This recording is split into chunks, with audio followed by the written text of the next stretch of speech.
Oke, baik teman-teman, di sini ada PowerPoint. Kami membuat materi dalam bentuk PowerPoint kemudian akan dipresentasikan.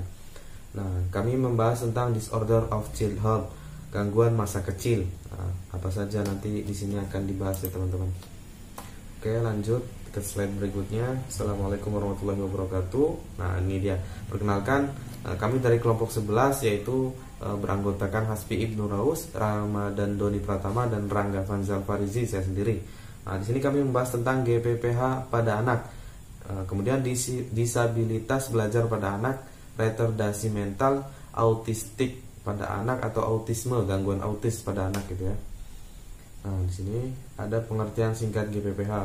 Nah, dalam jurnal teman-teman bisa lihat judulnya, karya siapa? GPPH ini adalah gangguan pemusatan perhatian dan hiperaktif.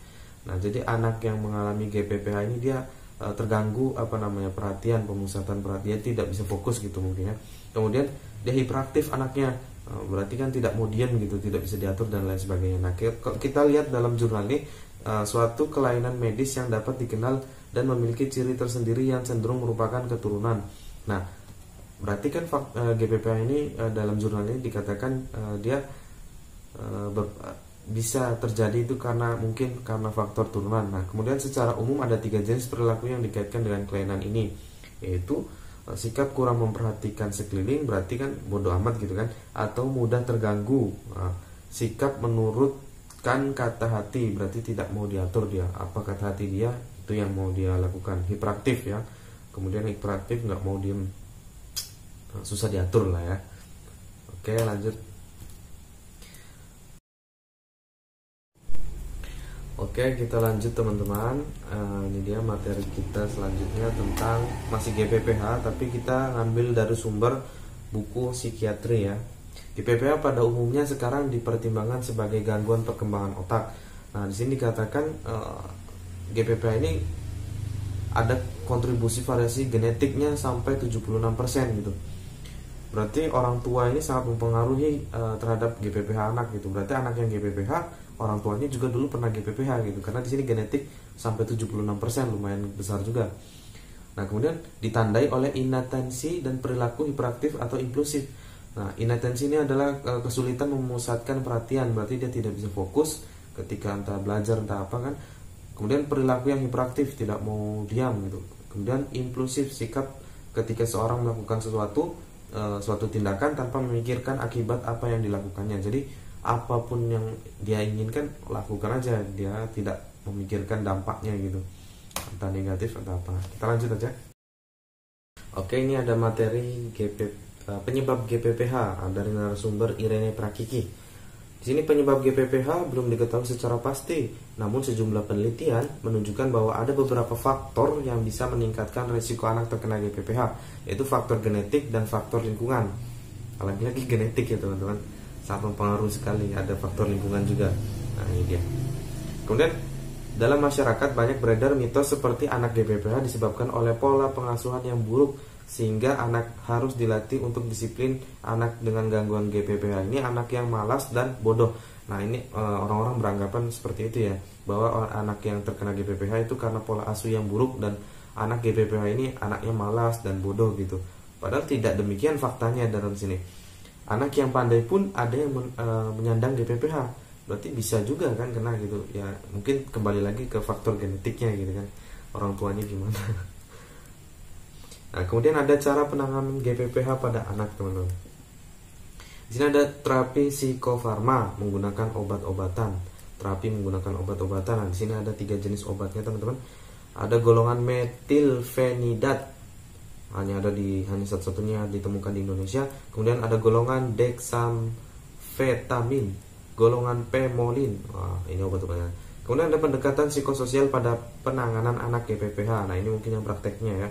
Pelatihan keterampilan sosial bagi anak dengan tujuan anak mengerti tentang norma-norma sosial. Kemudian edukasi bagi orang tua agar orang tua dapat mengerti latar belakang GPPH. Nah, jadi anak yang kena GPPH ini kan dia hiperaktif gitu kan, bahasa sekarangnya sudah mulai aktif ya bun ya gitu. Jadi anak-anak GPPH ini dia nggak mau diem, impulsif kan. Nah, sehingga harus diberikan pelatihan sosial, mungkin saran-saran gitu kan, agar anak ini mengerti norma-norma sosial gitu, dan orang tuanya pun tahu cara menanganinya seperti itu, teman-teman. Assalamualaikum warahmatullahi wabarakatuh. Perkenalkan, nama saya Ramadan Nuni Pratama, akan melanjutkan video tentang disabilitas belajar pada anak. Disabilitas belajar pada gangguan yang mempengaruhi cara seseorang menerima dan memproses informasi. Gangguan ini biasanya ditemukan sejak dini, tepatnya di masa kanak-kanak. Penderita disabilitas belajar umumnya mengalami gangguan dalam membaca, menulis, menghitung, dan memahami penjelasan dari orang lain. Jenis-jenis disabilitas belajar yang pertama adalah dispraksia. Gangguan ini menyerang kemampuan motorik yang berfungsi mengatur pergerakan dan koordinasi. Anak dengan dispraksia biasanya sering menabrak saat berjalan atau sulit melakukan hal-hal sederhana, misalnya mengikat tali sepatu. Seiring dengan pertumbuhannya, anak-anak tersebut juga bisa mengalami kesulitan saat menulis. Masalah lain yang sering dialami penderita dispraksia adalah gangguan bicara, sensitif terhadap cahaya, sentuhan, rasa, dan bau, atau gangguan pergerakan mata. Yang kedua, disleksia. Gangguan ini mempengaruhi cara anak dalam memproses atau mencerna bahasa. Disleksia menyebabkan penderitanya sulit membaca dan menulis. Gangguan ini juga bisa menyebabkan anak sulit menyusun kata-kata dengan yang benar. Anak-anak dengan disleksia sering sulit mengekspresikan ini secara verbal. Yang ketiga, disrafia. Disrafia adalah mengganggu kemampuan anak dalam menulis. Penderita disgrafia juga umumnya mengalami beberapa masalah, seperti tulisan tangan yang tidak terbaca, berbicara tidak jelas, dan sulit menuliskan apa yang ia pikirkan. Yang ketiga adalah diskalkulia. Diskalkulia mempengaruhi kemampuan anak dalam menghitung. Gangguan ini memiliki banyak bentuk dengan gejala yang berbeda-beda juga. Anak dengan diskalkulia umumnya kesulitan menghitung dan menghafal angka. Yang keempat, auditory processing disorder. Penyakit yang biasanya disebut dengan gangguan proses mendengar ini mempengaruhi cara otak dalam proses suara yang didengar. Yang kelima, visual processing disorder. Penyakit yang biasa disebut dengan gangguan proses melihat ini mempengaruhi cara dalam mencerna informasi secara visual. Baru, gejala yang ditimbul adalah disabilitas belajar memang sulit dalam diagnosis, terutama karena tidak adanya daftar gejala yang benar dan jelas. Namun, sebagai orang tua bisa mendeteksi sejumlah gejalanya, seperti yang pertama, antusiasme rendah saat belajar membaca atau menulis. Kedua, kesulitan menghafal pelajaran. Ketiga, lambat dalam beraktivitas. Keempat, sulit dalam pengarahan. Yang keempat, sulit fokus. Kelima, sulit memahami hal-hal yang baru. Keempat, kemampuan sosial rendah. Dan yang terakhir, hiperaktif. Mungkin hanya ini yang bisa saya sampaikan. Lebih kurangnya saya mohon maaf. Billahi taufiq hidayat. Assalamualaikum warahmatullahi wabarakatuh. Nama saya Spim Nuraus. Baiklah, saya akan menjelaskan tentang retardasi mental. Pengertian retardasi mental adalah keadaan dengan inteligensi kurang atau abnormal sejak masa perkembangan, atau sejak lahir, atau sejak masa kanak-kanak atau maramis tahun 1999, atau keadaan kekurangan inteligensi sehingga daya guna sosial dan dalam pekerjaan seseorang menjadi terganggu. Atau retardasi mental adalah gangguan perkembangan yang membuat seseorang kesulitan belajar, bahkan dalam hal dasar seperti berbicara, membaca, dan menulis. Kondisi ini bisa dirawat selama ada dukungan penuh dari dokter, orang tua, dan keluarga. Penyebab retardasi mental. A. Retardasi mental primer, kemungkinan faktor keturunan atau retardasi mental genetik. Yang B. retardasi sekunder, faktor luar yang diketahui dan memengaruhi otak, atau prenatal, perinatal, dan postnatal. Misalnya infeksi atau intoksikasi, ruda paksa, gangguan metabolis atau gizi, penyakit otak, kelainan kromosom, prematuritas, dan gangguan jiwa berat. Ciri retardasi mental yang ringan diantaranya butuh waktu lebih lama untuk belajar berbicara, tapi saat sudah bisa bicara, komunikasi bisa dilakukan dengan baik. Bisa mandiri saat sudah dewasa. Sedikit kesulitan untuk menulis dan membaca. Sering bersikap seperti anak-anak meski usianya sudah dewasa. 2. Ciri retardasi mental sedang. 1. Sulit mengerti perkataan orang lain maupun berbicara dengan orang lain. 2. Susah berkomunikasi dengan orang lain. 3. Masih bisa mempelajari kemampuan dasar seperti menulis, membaca, dan berhitung. 4. Akan sulit hidup mandiri. 3. Ciri retardasi mental berat. Memiliki kesulitan bergerak secara fisik, mengalami kerusakan otak atau saraf yang cukup parah. Poin yang ketiga, memiliki nilai IQ antara 20 sampai 34. 4. Ciri retardasi mental sangat parah. Poin 1, sama sekali tidak bisa mengikuti instruksi yang diberikan. Poin kedua, mengalami kelumpuhan pada beberapa kasus. Poin ketiga, tidak bisa menahan buang air. Poin keempat, hanya bisa berkomunikasi nonverbal sangat dasar atau seperti menunjuk atau menggelengkan kepala. Perawatan untuk pengidap retardasi mental. Retardasi mental adalah kondisi yang akan tetap ada seumur hidup pengidapnya. Meski begitu, ada beberapa metode yang bisa dilakukan untuk meningkatkan kemampuannya dalam menjalani kehidupan sehari-hari. Sebelum perawatan dimulai, dokter akan mendiagnosis kondisi ini dengan melihat pola perilaku serta memiliki tes IQ. Setelah diagnosis dilakukan, dokter bekerjasama dengan keluarga akan membuat rencana perawatan yang sesuai dengan kemampuan dan kebutuhan penderita.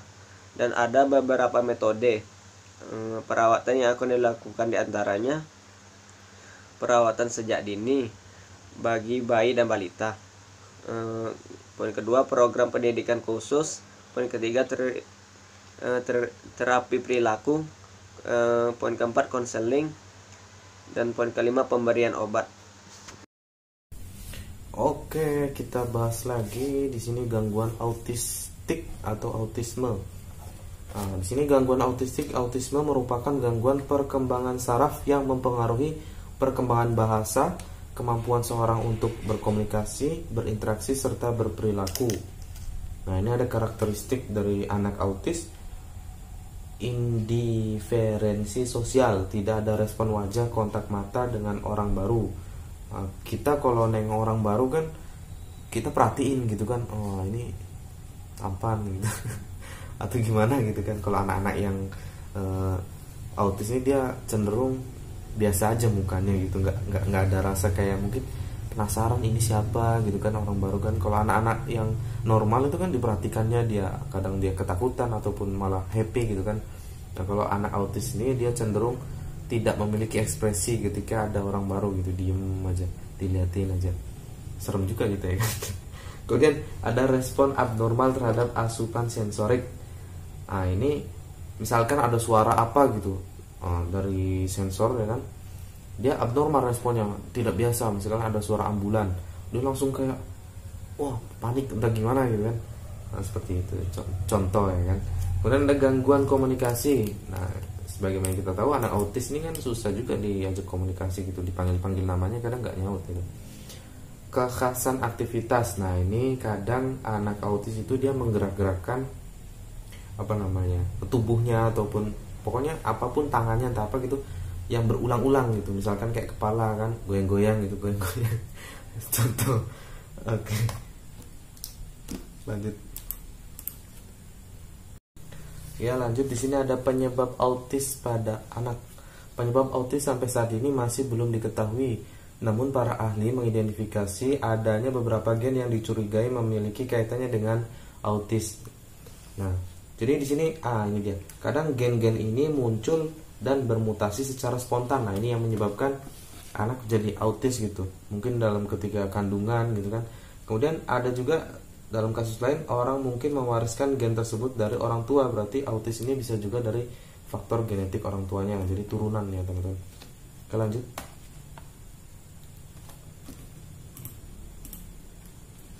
Di sini ada terapi yang bisa digunakan untuk autis. Nah, ini. Pengidap autis memang tidak dapat disembuhkan total, namun dengan adanya terapi ini minimal dapat memposisikan dirinya dengan lingkungan dan meningkatkan potensi dirinya. Nah, di sini ada terapi perilaku. Yang pertama ya, perilaku komunikasi. Terapi ini berupa mengajarkan kemampuan dasar verbal atau non verbal. Jadi kalau misalkan mungkin ya anaknya mau makan atau mau buang air gitu kan, kalau dia sudah terapi atau diberikan pelatihan, minimal ada komunikasi untuk mengabarkan gitu kalau dia lapar ataupun pengen buang air besar atau kecil. Nah, kemudian ada terapi keluarga. Terapi ini difokuskan kepada keluarga agar dapat mengetahui dan mengerti cara berinteraksi dengan anak yang autisme. Jadi difokuskan untuk keluarganya supaya bisa menangani anak-anak autisme ini.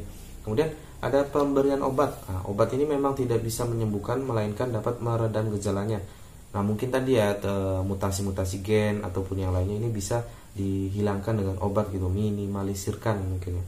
Kemudian ada pelatihan bakat. Tak jarang orang mengidap autis memiliki bakat terpendam seperti bermain alat musik dan membuat suatu kerajinan. Nah, itu dia.